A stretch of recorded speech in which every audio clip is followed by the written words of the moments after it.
Can you hear me? Hello? Are we online? Sorry? Can everybody hear me? Okay. Hello, welcome. Welcome to Chemnitz. I don't want to talk about Chemnitz, no, I want to talk about something bigger. But I don't want to waste your time, so let me be frank. You might think that our cities here in Europe need Europe. I don't think so, to be honest. I think it's the other way around. I think Europe needs the cities of Europe. Let me explain. Europe is at a crossroad, and we have to decide. We can either go on, as we did over the last years, over the last decades, which means cooperation only when we need really each other, when we get stuck, or we can decide to go the other direction. So, which means that we start to truly share, to cooperate, to compromise. Because if we want to solve European problems, and we do need to solve European problems, I think it's up to the cities of Europe to solve them. Sorry. Hello. I got a flat tire on the way here. No problem, I was here anyway. What's this? This is Chemnitz, but it's not about Chemnitz in this way. It could be just as well in Hildesheim or Magdeburg, Hanover. But I don't want to talk about a single city, because what I want to talk about is something bigger. Yeah. But we're still in Hanover, right? Yes, of course. We got buildings like this too. Okay. Yes. I mean, it's great. Hanover is great. Everybody knows. I know it because I'm living here. Yeah. So Hanover is great, but this is not what I'm talking about. It's a bit like side of the point, because I want to talk about something bigger. I want to talk about Europe. I think it's not about that we have to prove the greatness of our city. It's not about that. We don't need to talk about what is better or worse, about what we have or don't have. Who's this? Karl Marx. Well, we got some stages, if you're into that kind of stuff. Yeah. Yes, I am. Okay. Okay. Oh, wow. Oh, that's a funny guy. What does it say again? The sovereign, to the sovereign from his people. Oh, wow. Well, we want to take that man down anyway. You know, free the horses, stuff like that. Could you please take this? Yes, of course. Hi, I'm Nina. Hi. And I'm your host for this tour on Hanover today. Welcome to the city visit and welcome to Hanover. Well, sorry for the delays, but now we'll start. There's my tram already.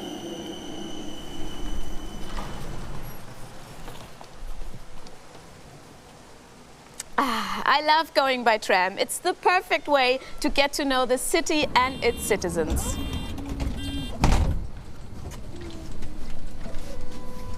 Well, I want to show you the hospitality of the citizens of Hanover. I will ask them something. Hello, what's the next stop?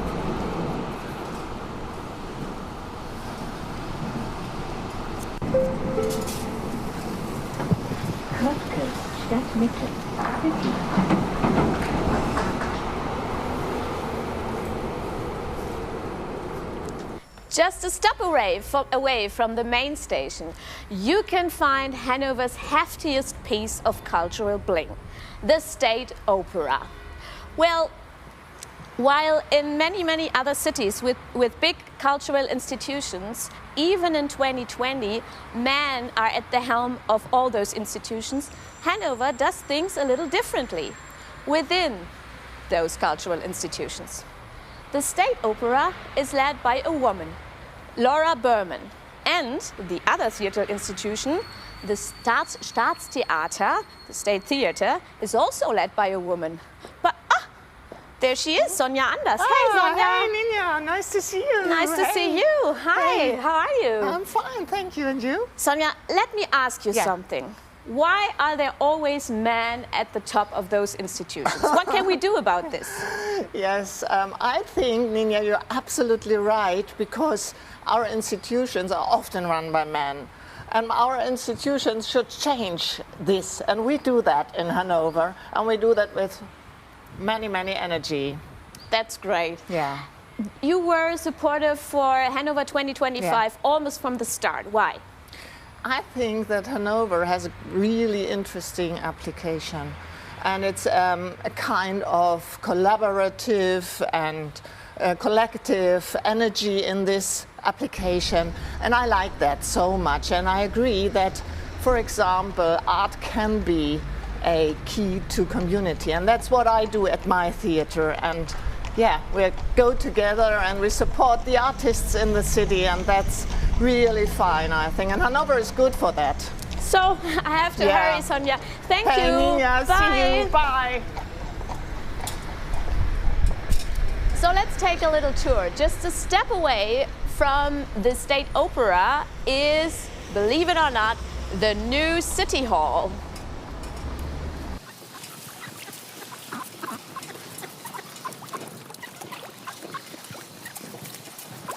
There it is, from 1913. Well, Hanover invented crowdfunding, kind of, because this is the last big city hall which was financed by its citizens. And what we're gonna do is we're just not let them standing around in the background, those big buildings. We're gonna explore them in an artistic way. Like in our performance series, Centers of Powers, for example. But it's not just those big institutions. It's the Norddeutsche Landesbank that shape urban society, or the Leibniz University, and all those other big institutions.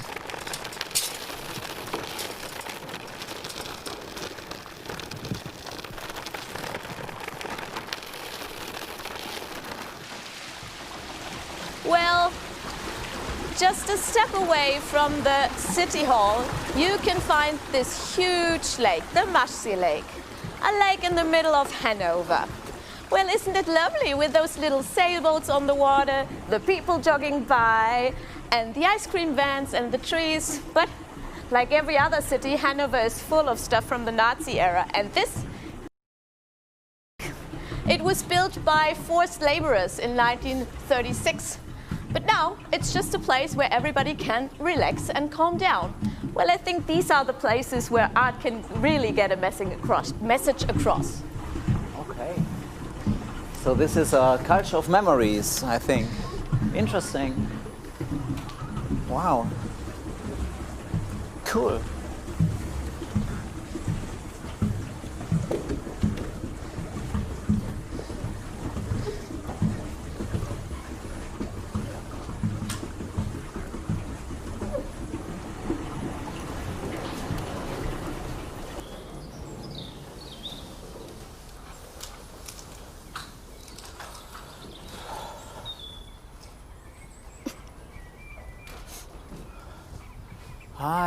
Aye. So give me some more culture of memories. It's quite clear. At first it's a Maschsee Lake and now it's Herrenhauser Gärten. But it's beautiful. The silence. Listen, the birds. It's a pity that you can't join us physically. It's really beautiful. Look, the hedges, how accurately they are cut. But I've got one question, please. This garden culture, what it is about? What does it tell me? What kind of understanding of nature is this?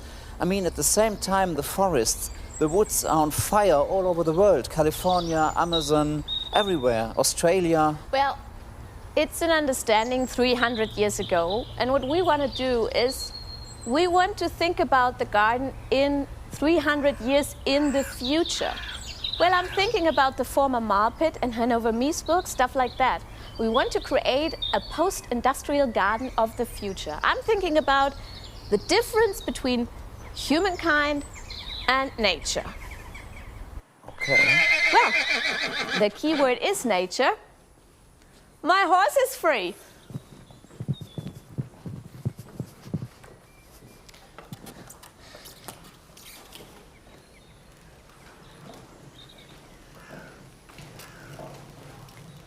Do you remember the project Hand Over Hanover to the Hanoverians? Well, it's about that the horses take back the city again. Exactly.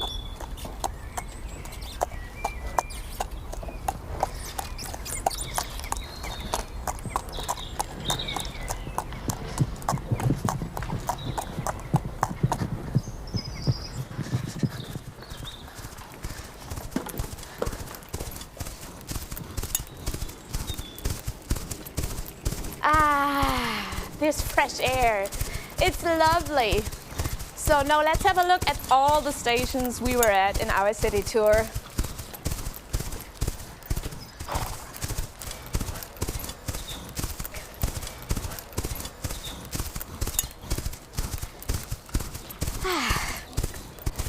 I'd rather ride on a Mustang than in one.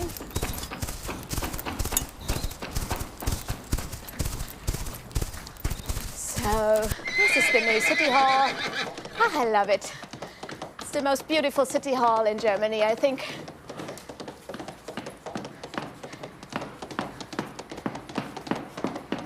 So, well, I do want you to show you some culture.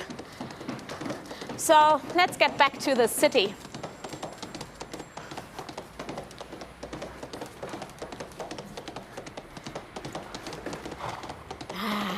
Here we are.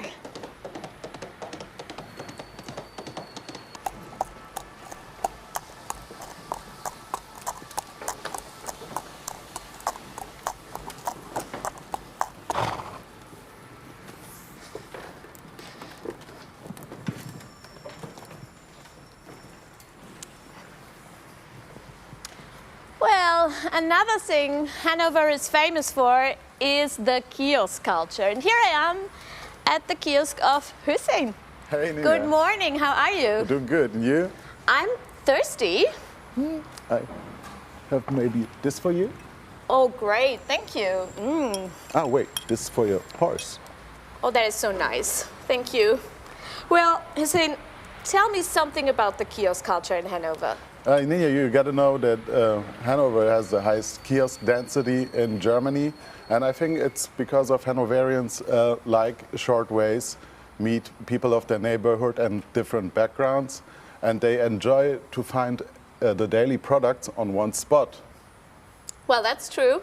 So I think it's great that you and all the other kiosk owners will be part of 2025 in Hanover, like little cultural hubs where everybody can meet and chat together. We love to. Well, great. So I have to get going. 2 more stops before the first film. So goodbye. Have a good time. Bye.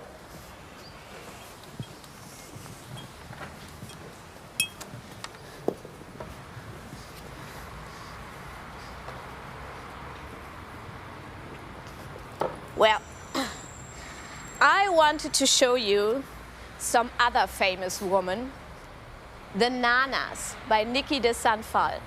They're part of the Mile of Sculptures in Hanover, and so they're part of the long tradition of art in public spaces in Hanover. Well, look at this. I love it. One more step, and then we're just at the end of our tour.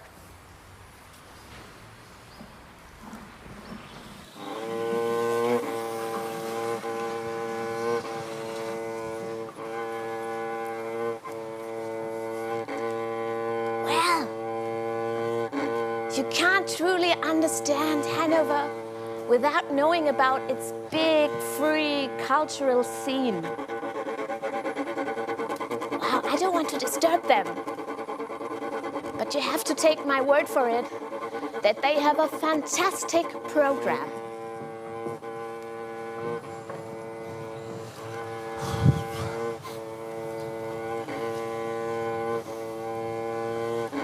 Wow, that's a nice one.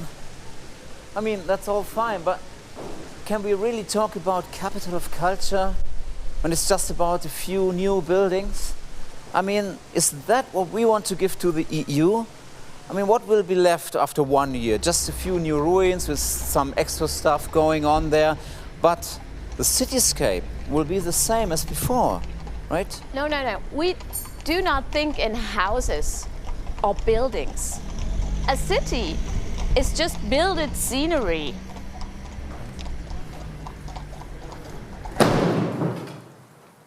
I Well, see.